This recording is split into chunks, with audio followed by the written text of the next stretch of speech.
ലോകരാജ്യങ്ങളുടെ police അറിയപ്പെടുന്ന America ഒരുപക്ഷെ രണ്ടാം ലോക മഹായുദ്ധത്തിന് ശേഷം ഒരു പരിധിവരെ USSRന്റെ പരിഗണനയുണ്ടായിരുന്നു ഏറ്റവും വലിയ ശക്തി എന്നുള്ള നിലക്ക് പല ആൾക്കാരും അറിയപ്പെട്ടിരുന്നത് USSRും അതുപോലെ തന്നെ അല്ലെങ്കിൽ റഷ്യയും അമേരിക്ക എന്നുള്ളതായിരുന്നു. പക്ഷേ രണ്ടാം ലോക മഹായുദ്ധത്തിന് ശേഷം ശീതയുദ്ധത്തിന് ശേഷം റഷ്യ USSR പതിയെ ഇല്ലാണ്ടാകുന്നു.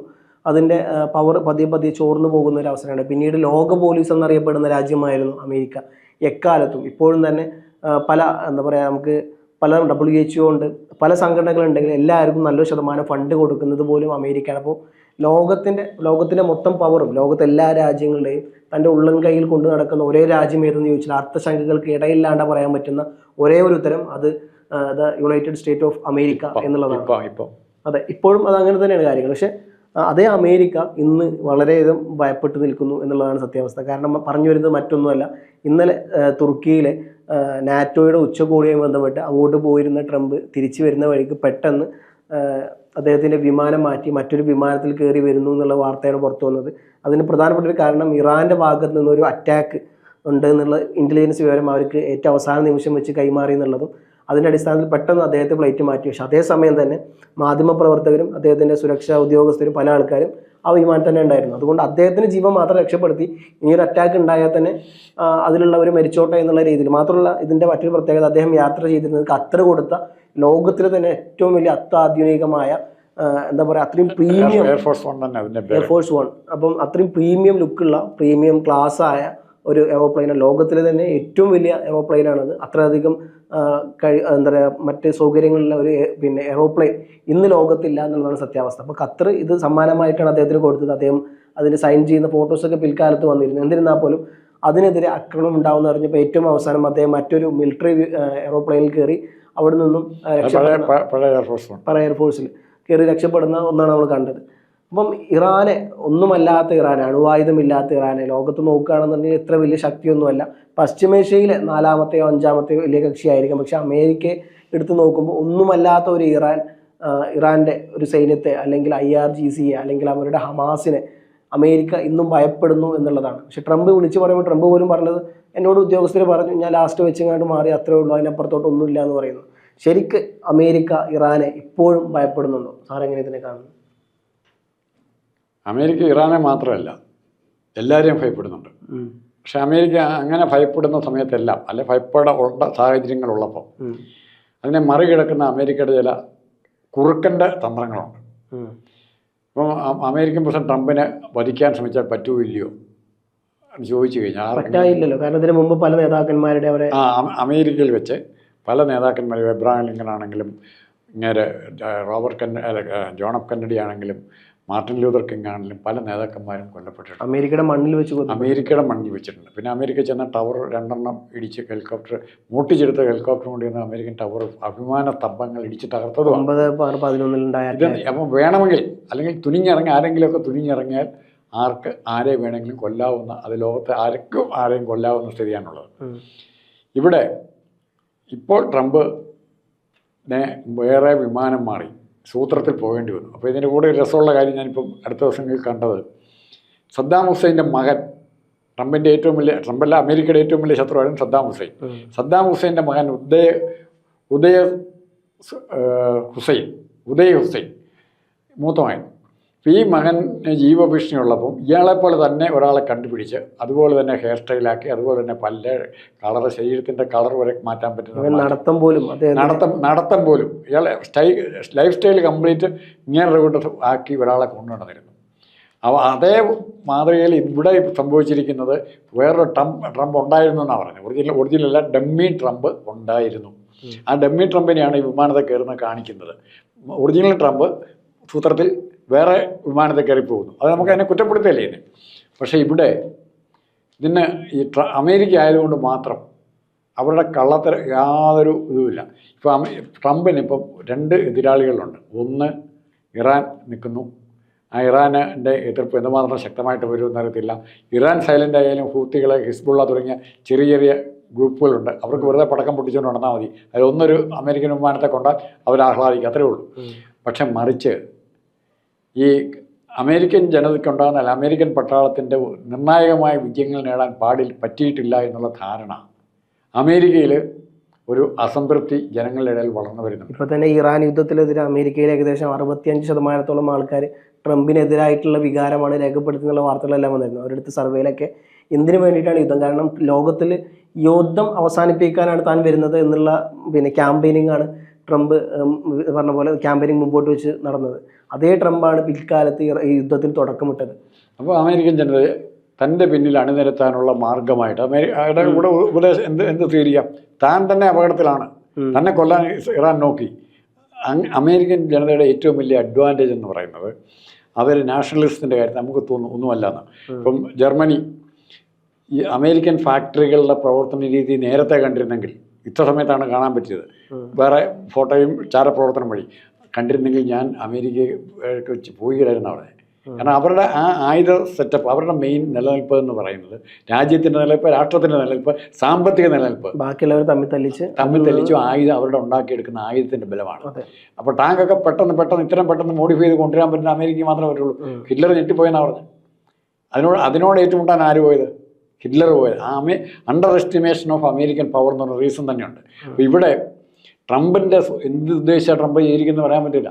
ഒന്നുകിൽ അമേരിക്കൻ ജനങ്ങളെ കളിപ്പിക്കാൻ, എന്നെ കൊല്ലാൻ വരുന്നു, അതുകൊണ്ട് നിങ്ങൾ എന്നെ നോക്കിക്കോണം എന്ന് പറയാൻ, അല്ലെങ്കിൽ ഒറിജിനലായിട്ട് ഇവരുടെ മുമ്പിൽ തൂക്കുകയാണ്. പിന്നെ 2 യുദ്ധങ്ങൾ ഇപ്പോൾ നടക്കുന്നുണ്ട്. ഇത് രണ്ടുമല്ല, ഞാൻ കാണുന്നത് അദ്ദേഹത്തിന് ഒരു മാനസിക രോഗം ഉണ്ട് എന്നുള്ള രീതിയിലാണ്. കാരണം അദ്ദേഹം ഇപ്പം പറയുന്നതാവില്ല, കുറച്ച് കഴിഞ്ഞാൽ പറയാം. അദ്ദേഹത്തിൻ്റെ പല നിലപാടുകളും, അദ്ദേഹത്തെ റിപ്പബ്ലിക്കൻ പാർട്ടി വരെ അദ്ദേഹത്തിനെ എതിർത്തുകൊണ്ട് സെനറ്റിൽ വോട്ട് ചെയ്യുന്നു. എന്താ അദ്ദേഹത്തിന് അറിയാം ഒരു പേഴ്സണാലിറ്റി ഡിസോർഡർ, അല്ലെ ഒരു വാർ മാനിയാക്ക്, യുദ്ധം എന്ന് പറഞ്ഞുകൊണ്ടിരിക്കുന്ന ഒരു മാനിയാക്കായി മാറാം.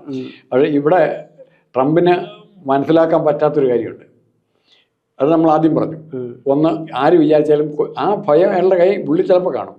അല്ല, അയാളുടെ ക്യാമ്പയിനിൽ നടക്കുമ്പോൾ അയാൾക്കെതിരെ ഒരാൾ അറ്റാക്ക് ചെയ്യുന്നു, അത് അയാളെ ചെവിയുമ്പോൾ തട്ടിയിട്ടാ പോകുന്നു, ചോരയൊക്കെ വന്നായിരുന്നല്ലോ ഇലക്ഷൻ ക്യാമ്പയിനിങ് സമയത്ത്. അപ്പം അന്ന് തന്നെ അദ്ദേഹത്തിനെതിരെ വെടികൊണ്ടിട്ടുണ്ട് സംഭവം. അല്ല, ഇതിൻ്റെ അകത്ത് പറയുന്നത് ഇയാൾക്ക് എങ്ങനെ ആയുധങ്ങൾ കച്ചവടം ചെയ്യുക എന്നുള്ള പല പ്രാവശ്യം ആവർത്തിച്ച് പറഞ്ഞു, ഞാൻ കച്ചവടക്കാരനാണെന്ന് പറയുന്നത്. രാഷ്ട്രതന്ത്രത്തിന് അല്ലാതെ അയാൾ തന്നെ സംഭവിച്ചിട്ടുണ്ട്. അയക്കും ലാഭം കിട്ടുന്ന കച്ചവടത്തിലെ ഇടപെടുള്ളൂ. അതാണ് ഇപ്പോൾ നോക്കിക്കൊണ്ടിരിക്കുന്നത്. ഇറാൻ നമ്മൾ പല ചർച്ചയിലും പറഞ്ഞിട്ടുണ്ട്, ഇറാൻ യുദ്ധം തീർക്കാൻ ഉദ്ദേശിക്കുന്നില്ല. 2 യുദ്ധങ്ങൾ ഇപ്പോൾ ലോകത്തിൽ നടക്കുന്നുണ്ട്. ഒന്ന് യുക്രൈൻ യുദ്ധവും ഇതിന് യുക്രൈൻ യുദ്ധത്തിന് അധികം പ്രാധാന്യം പബ്ലിസിറ്റി കിട്ടുന്നുണ്ടോ? എല്ലാവരും ആ സാധനം മറന്നു. ഇപ്പൊ എല്ലാവരും മിഡിൽ ഈസ്റ്റിലേക്ക് മാറുക. കാരണം ഇവിടെയാണ് എണ്ണയുള്ളത്, സമ്പത്ത് ഇവിടെയാണ്. ഇവിടുന്ന് എന്തെങ്കിലും അടിച്ചെടുത്തോണ്ട് പോകാനുള്ളൂ. അതുകൊണ്ടാണ് യൂറോപ്പിന് കൂടുതൽ ഇൻട്രസ്റ്റ് മിഡിൽ ഈസ്റ്റിലേക്ക് വരുന്നത്. ഇവരെല്ലാം പരസ്പരം തെറ്റായിട്ട് അങ്ങോട്ടും ഇങ്ങോട്ടും ശത്രുക്കളായിട്ട് അഭിനയിക്കും. പക്ഷേ ഇവരെല്ലാം പരസ്പരം ഒന്നാവും. ഞാൻ പല പ്രാവശ്യം പറഞ്ഞിട്ടുണ്ട്, അമേരിക്കയുടെ ഏറ്റവും വലിയ ഫ്രണ്ടായിട്ട് ആര് മാറും? ഇറാൻ മാറും. അങ്ങനെയായിരുന്നു പണ്ട്.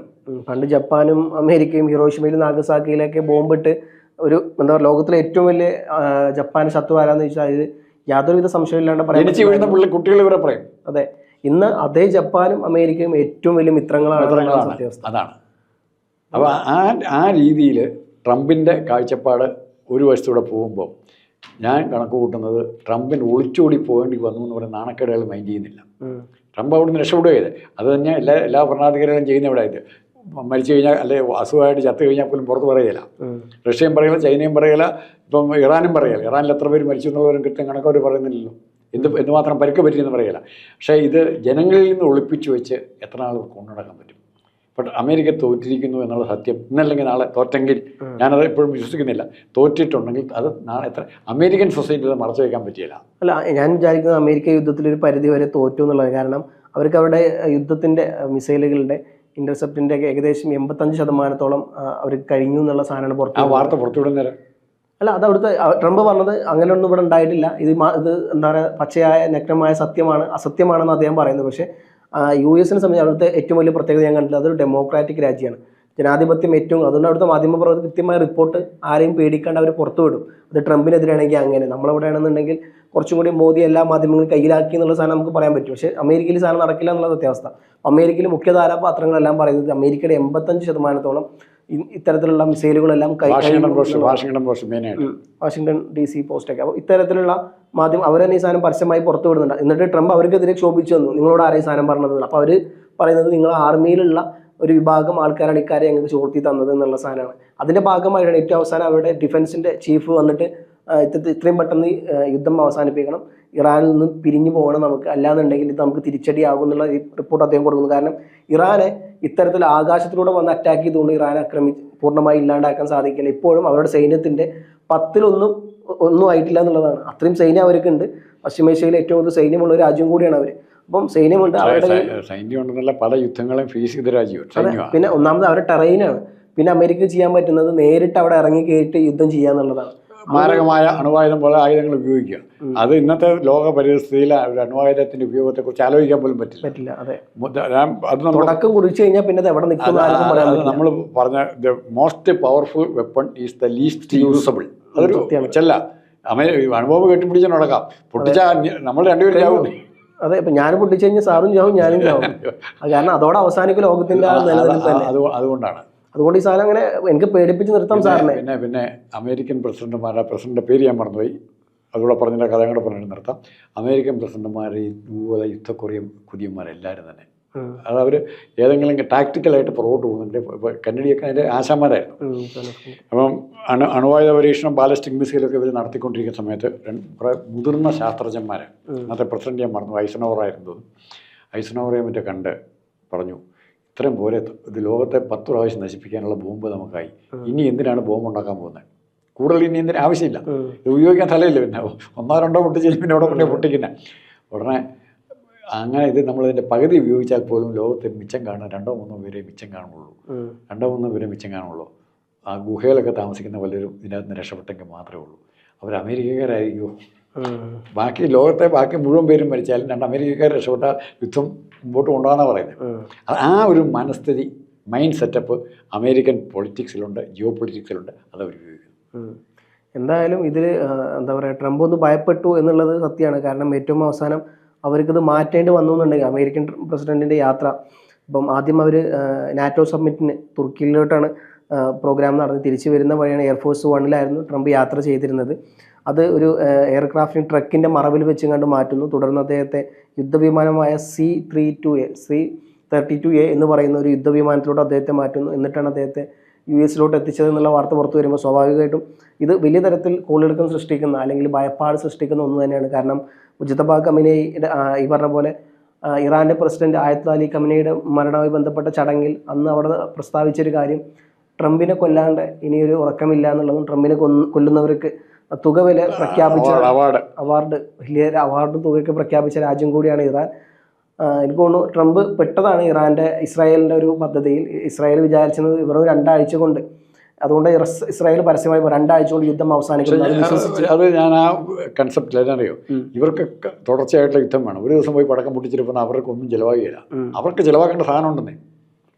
അത് ഇസ്രായേലിനെ കുറിച്ചല്ല ഞാൻ, അമേരിക്കയ്ക്ക് ചിലവാക്കേണ്ട, അമേരിക്കയ്ക്കും ഫ്രാൻസിനും ബ്രിട്ടനും യൂറോപ്യൻ നാറ്റോ രാജ്യങ്ങൾക്ക് എന്തിനാ റഷ്യയ്ക്കും ചൈനയ്ക്കും വരെ ചിലവാക്കേണ്ട സാധനമുണ്ട്.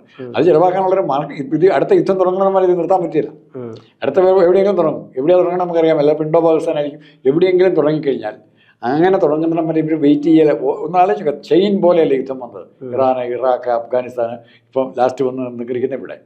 എന്തിനാ യുദ്ധങ്ങൾ ഉണ്ടാക്കുന്നതിനാ? ഇതൊന്നും യൂറോപ്പിലല്ല ഉണ്ടാക്കുന്നത്, ഏഷ്യൻ രാജ്യങ്ങളുമായിട്ട് ബന്ധപ്പെട്ടാണ് യുദ്ധം മുഴുവൻ ഉണ്ടാകുന്നത്. സത്യം. അപ്പോൾ ഇത്തരം കാര്യങ്ങൾ മനസ്സിലാകാതെ നമ്മൾ ചാടിക്കയറി അഭിപ്രായം പറഞ്ഞാൽ അമേരിക്ക അവിടെ കൊണ്ട് ബോംബിട്ടു, ഇവിടെ കൊണ്ട് ബോംബിട്ടു എന്ന് പറഞ്ഞിട്ട് കാര്യമില്ല. ഇത് ഏഷ്യയിലെ രാജ്യങ്ങൾ ഒറ്റക്കെട്ടായിട്ട് ആദ്യം നിൽക്കണം, സമാധാനപ്രിയരായി. ഞങ്ങൾക്ക് ബോംബ് വേണ്ട, നിങ്ങൾ ബോംബിട്ടോ എന്ന് തിരിച്ചു പറയാൻ പറ്റുന്ന ഒരു ഗാന്ധിയൻ കൺസെപ്റ്റുള്ള പൊളിറ്റിക്കൽ ലീഡർഷിപ്പ് ഉണ്ടായി വരുന്നുണ്ടെന്നാണ് പറയുന്നത്. പല യൂറോപ്യൻ രാജ്യങ്ങളിലും ഉണ്ടാകുന്നുണ്ട്. ഉണ്ടായി വരുമ്പോൾ അതിന് നിൽക്കും. അല്ലെങ്കിൽ ലോകം അങ്ങനെ നശിക്കുക എന്നുള്ളൂ. ഒരുത്തൻ ഒരു വട്ടം വിചാരിച്ചാൽ പോരെ, അതെ, ഒരു നാളെ ഇട്ടേക്കാമെന്ന് വിചാരിച്ച് തീർന്നു. ഇപ്പം ഈ പറഞ്ഞ പോലെ എന്തുകൊണ്ടാണ് അമേരിക്ക റഷ്യ ആക്രമിക്കാത്തതെന്ന് വെച്ചാൽ അമേരിക്കയിൽ റെഡ് ബട്ടൺ എന്ന് പറഞ്ഞൊരു ബട്ടൺ ഉണ്ട്. ഏതെങ്കിലും ഒരു കാലഘട്ടത്തിൽ അല്ലെങ്കിൽ എന്തെങ്കിലും ഇപ്പോൾ ട്രംപ് പ്രസിഡന്റ് പുടിൻ യാത്ര ചെയ്യുമ്പോൾ അദ്ദേഹത്തിന്റെ കൂടെ പെട്ടി കൊണ്ടു നടക്കുന്ന പറയാറുള്ളത്. 2 കൂട്ടരുണ്ട്, എമർജൻസി പെട്ടി, മെസ്സേജ്. അതിപ്പം ഈ പറഞ്ഞ പോലെ എങ്ങാനും അദ്ദേഹത്തിനെതിരെ യുദ്ധം വന്നു കഴിഞ്ഞാൽ ഒറ്റ അമർത്തലാണ്. അതോടുകൂടി റഷ്യയിലുള്ള മൊത്തം അണുവായുധങ്ങൾ ഒരേ സമയം നേരെ പോയി ചാടുന്നത് അമേരിക്കയിലോട്ടായിരിക്കും. അതോട് കൂടി ആ സാധനം അവസാനിക്കും. അതുകൊണ്ട് ഈ സാധനം അമേരിക്കക്കും പേടിയുണ്ട്. ഈ ടെക്നോളജി കയ്യിലുള്ളത് 2 രാജ്യങ്ങൾക്കാണ്, ഒന്ന് അമേരിക്ക, മറ്റൊന്ന് റഷ്യ. അതുകൊണ്ട് തന്നെ ഇരു രാജ്യങ്ങളും അങ്ങോട്ടും ഇങ്ങോട്ടും ആക്രമിക്കാത്തതിന് പ്രധാനപ്പെട്ട കാരണം ഈ അണുവായുധം ഉള്ളതുകൊണ്ടാണ്. പടക്കങ്ങൾ കൊടുക്കും, അത് കൊടുത്തു, അത് അങ്ങോട്ടും ഇങ്ങോട്ടും കൊടുത്ത് തമ്മിൽ തല്ലിക്കും. കാരണം അവരുടെ നിലനിൽപ്പിന്റെ ആവശ്യം കൂടിയാണത്. ഹെലികോപ്റ്റർ, കാരണം ഇത് കുറെ ഉണ്ടാക്കി വെച്ചിട്ട് കാര്യമില്ലല്ലോ, ഇത് ആർക്കെങ്കിലും ഉപയോഗിക്കാൻ കൊടുക്കണം, എന്നാലും പൈസ ഉണ്ടാക്കാൻ പറ്റുള്ളൂ. ഇത് എന്തായാലും വലിയ തരത്തിലുള്ള പ്രശ്നത്തിലോട്ട് പോകും എന്നുള്ളത് ഉറപ്പാണ്. ട്രംപിനെ പോലുള്ള ഒരാളാണ് അമേരിക്കയുടെ പ്രസിഡന്റ് എന്നുള്ളത് ഒരൊറ്റ കുറവേ അദ്ദേഹത്തിനുള്ളൂ. ഇപ്പോൾ പറയുന്നതായിരിക്കില്ല, ഒരു 10 മിനിറ്റ് കഴിഞ്ഞാൽ പറയാം. അദ്ദേഹവും അഖിൽ മാരാറും തമ്മിൽ ഒരുപാട് സാമ്യതകളുണ്ട്. പിഷാരടിയെ പോലെ ദീർഘവീക്ഷണമുള്ള ഒരാൾക്ക് മാത്രമേ ഉള്ളൂ ട്രംപ് നാളെ എന്ത് പറയുന്നുള്ളത് മനസ്സിലാക്കാൻ പറ്റുള്ളൂ. എന്തായാലും വരും ദിവസങ്ങളിൽ കാത്തിരുന്ന് കാണാം എന്തായിരിക്കും പശ്ചിമേഷ്യയുടെ അവസ്ഥ എന്നുള്ളത്.